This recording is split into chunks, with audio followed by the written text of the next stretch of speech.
Hey everyone, it's Bebster01 here, back with another Honkai Star Rail video. Today we're diving into a somewhat controversial topic, the top 5 worst limited 5-star characters in the game right now. Now, before we jump into the list, I want to make something crystal clear. Every character I'm about to mention is incredibly strong in their own right. They all have the potential to carry you through endgame content when built properly, and they're by no means bad characters.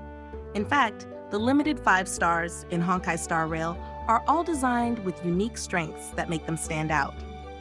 The reason these characters are on this list is that they are simply outperformed by other limited 5-star characters. So, just because a character is ranked low doesn't mean they're unusable or weak. They just have a harder time shining in the current meta. With that said, let's get started. Starting off at number 5 is Silver Wolf, a 5-star Nihility character from the Quantum Element. Silver Wolf is a genius hacker from the Stellaron Hunters and has a unique ability to tamper with the very data of reality, making her a formidable force in the right hands. However, despite her impressive skill set, Silver Wolf has several critical drawbacks that prevent her from being a top-tier pick in the current meta. One of the most significant issues with Silver Wolf is her extreme dependency on skill points. As a debuffer, her primary role is to weaken enemies to amplify her team's damage output. However, every time Silver Wolf applies one of her powerful debuffs or uses her skill to implant a weakness, it costs a skill point.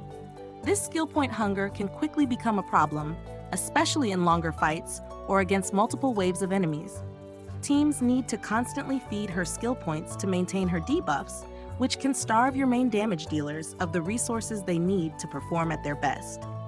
This creates a tricky balancing act where, if not managed carefully, your team's overall effectiveness can suffer. Moreover, Silver Wolf's effectiveness is highly niche. She shines brightest in monoquantum teams or single-type compositions where her ability to force weaknesses on enemies is fully utilized.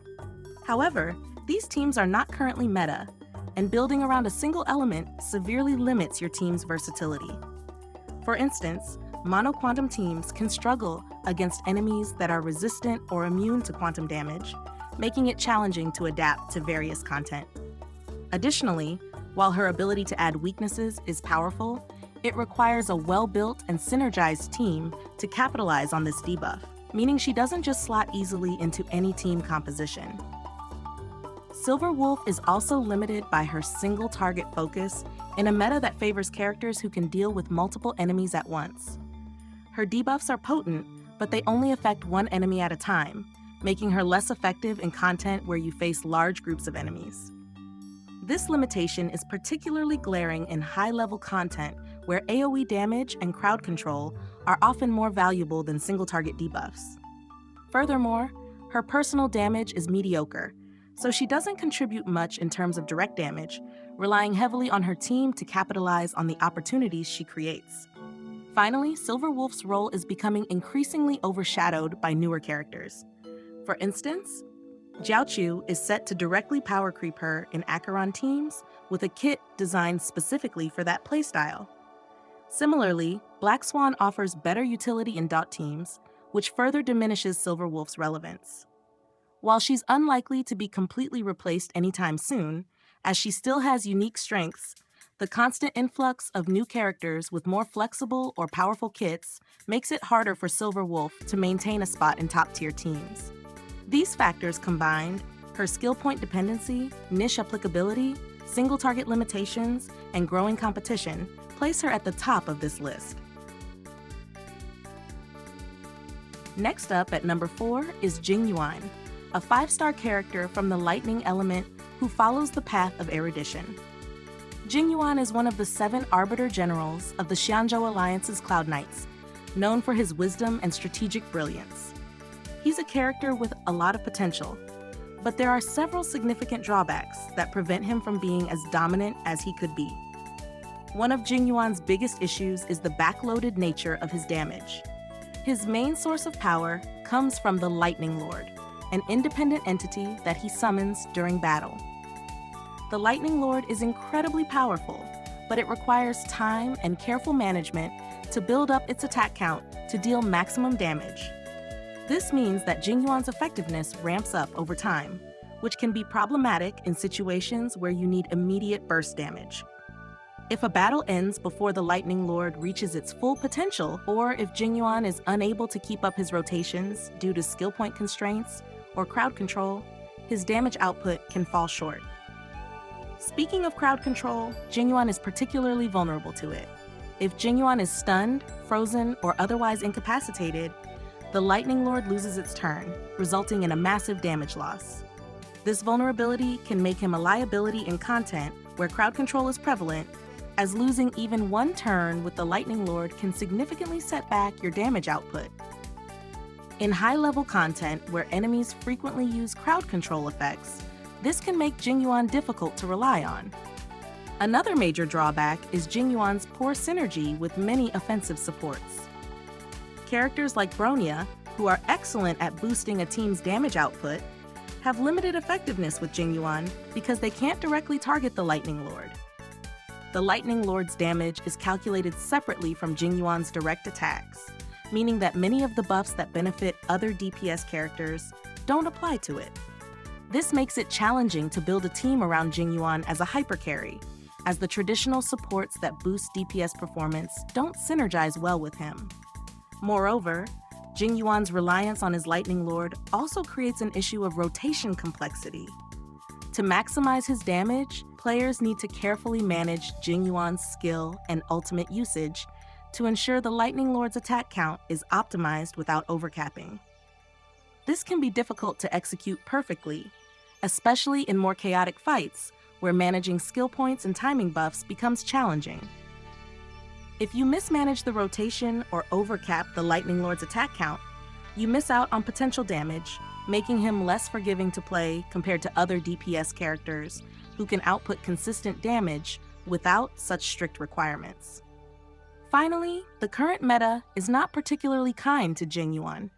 The game has shifted towards favoring faster, more direct forms of damage that can take immediate advantage of speed buffs and other boosts. Jinguan, with his reliance on building up the Lightning Lord, simply doesn't fit as well into this fast-paced meta. While he's still powerful in situations where you can afford to play the long game, there are other characters who can achieve similar or better results with less setup and fewer constraints. This combination of backloaded damage, vulnerability to crowd control, poor synergy with offensive supports, and a meta that doesn't favor his playstyle places Jinguan next on this list. Coming in at number 3 is Seele, another quantum element character, but this time from the Path of Hunt. Seele was once hailed as one of the best DPS characters in the game, known for her incredible speed and single-target damage output. However, despite her early dominance, Seele has several significant drawbacks that have led to her being power-crept by newer characters. Seele's kit revolves around her ability to quickly dispatch enemies and gain extra turns through her talent. This makes her incredibly effective at dealing with single targets, as she can chain attacks together, potentially clearing multiple enemies in quick succession. However, this strength is also one of her weaknesses. Seele is heavily reliant on defeating enemies to maintain her damage output. If she fails to secure a kill, she loses out on the extra turn, which can significantly disrupt her flow and reduce her overall effectiveness. In content where enemies have high HP, or where there are fewer weaker enemies to pick off, Seele's damage can stagnate, making her less effective. Another significant issue is Seele's skill point consumption. Seele is a fast character, and while her speed is one of her greatest strengths, it also means she can burn through skill points at an alarming rate. This is particularly problematic in longer fights or against multiple waves of enemies where skill point management is crucial. If Seele consumes too many skill points, it can leave the rest of your team starved for resources, reducing overall team efficiency. This makes her somewhat challenging to use effectively, as you need to balance her skill point usage carefully to ensure she can continue performing without hampering your team's performance. Additionally, Seele's reliance on crit scaling and single-target damage has made her increasingly vulnerable to power creep, as newer characters like Acheron, Jingliu, and Danheng Il have been introduced, Seal's raw damage output has started to fall behind. These characters not only have better scaling, but also offer more versatility, whether through AoE capabilities, better synergy with supports, or additional utility. Seal, by contrast, is more one-dimensional. She excels at single-target damage, but doesn't bring much else to the table. This lack of versatility makes her less appealing in a meta that favors characters who can adapt to various scenarios. Sealy is also a prime example of how power creep affects older characters. When she was first released, Seal was a top-tier DPS character, but the constant introduction of newer and stronger characters has pushed her down the rankings. Her kit, while still effective, hasn't kept pace with the power level of the newer limited 5 stars, making her feel less impactful in comparison. While she can still perform well in the right circumstances, Sealy's reliance on single-target damage, skill point issues, and susceptibility to power creep make her a less reliable pick in the current meta. At number 2, we have Luocha, a 5-star imaginary character from the Path of Abundance. Luocha is a top-tier sustain character with exceptional healing abilities, making him a staple in many teams. However, despite his strengths, Luocha has several key drawbacks that have led to him being overshadowed by newer sustain characters. Luocha's healing revolves around his talent, which creates an Abyss Flower field that provides healing to allies whenever they attack enemies. This makes Luocha incredibly skill point efficient, as he can maintain the Abyss Flower field almost indefinitely without needing to consume many skill points. However, while this passive healing is powerful, it's also somewhat limited in terms of its utility. Unlike other sustain characters who offer additional team-wide buffs or offensive capabilities, Luocha is almost entirely focused on healing. This lack of offensive utility makes him less versatile than newer sustain characters like Fushuan or Huohuo, who can both heal and provide valuable buffs to their team. Another issue with Luocha is his reliance on attack scaling for healing.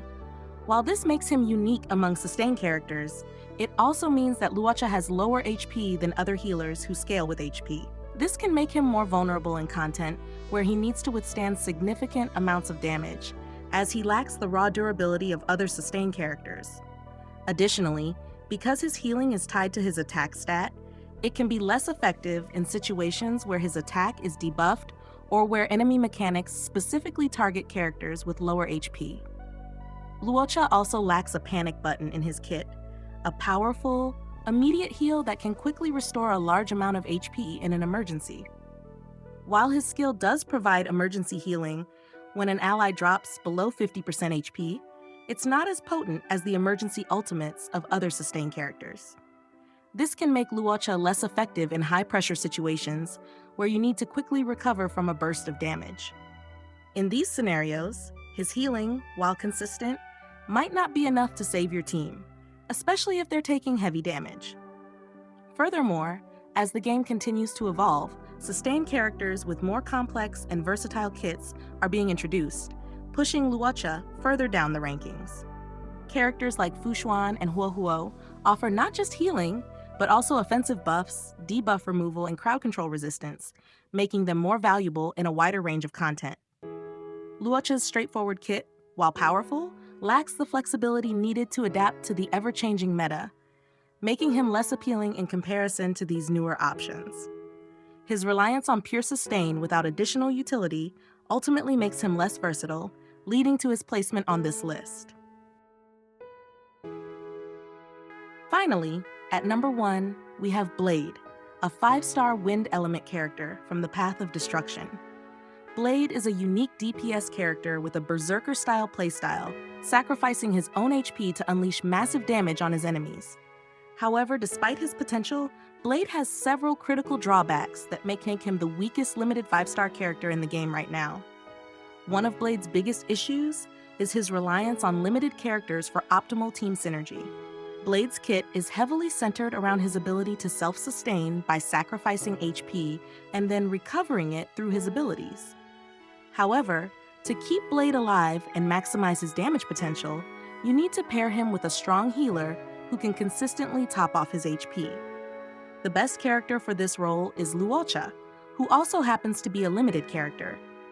This creates a barrier to entry for players who don't have Luocha or other high-tier sustain characters, as Blade becomes much harder to use effectively without them. Another major drawback is Blade's HP scaling damage.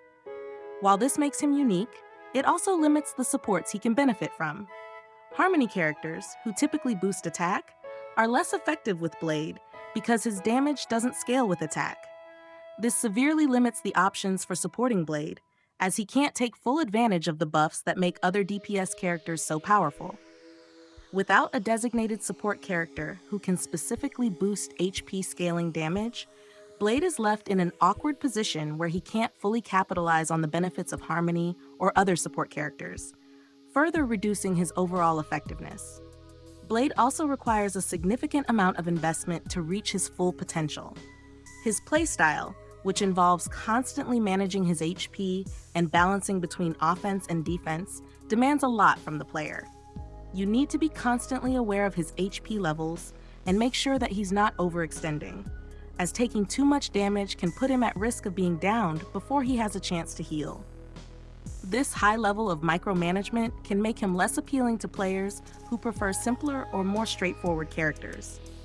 Additionally, Blade's damage output, while potentially high, is often gated behind this complex and risky playstyle, making him less reliable in situations where consistency is key.